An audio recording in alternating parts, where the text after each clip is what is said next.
সরল মনা সতী সাধবী মুমিন নারীদেরকে মিথ্যা অপবাদ দিতে চায়, এইরকম কিছু শয়তান মার্কা মানুষ সমাজে আছে না নাই? আছে না নাই? আমরা সমাজে দেখি অহরহ এরকম ঘটনা যে অনেক মানুষ রয়েছে শয়তান মানুষ, যাদের চোখে অপকর্মগুলোকে চাকচিক্য করে তুলেছে, ফলে অপকর্ম তাদের কাছে সৌন্দর্য পায়, শোভা পায়, অপকর্মেই তারা লিপ্ত হয়ে যায়।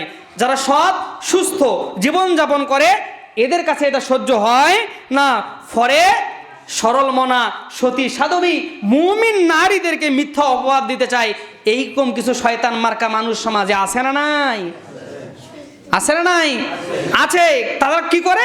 তারা চেষ্টা করে যে এদেরকে কিভাবে দুনিয়াতে ঠেকানো যায়, ভালো চলতেছে তাদের, ভালো কিভাবে রাখানো যাবে না, মিথ্যা অপবাদ দিয়ে তাদের শান্তিপূর্ণ সমাজটাকে বিপর্যয়ের দিকে ঠেলে দেয়। সমাজে মানব সমাজে নেমে আসে অশান্তি এবং অশান্তি। তাই ইসলাম এই জঘন্যতম অপরাধকে হারাম করে দিয়েছেন।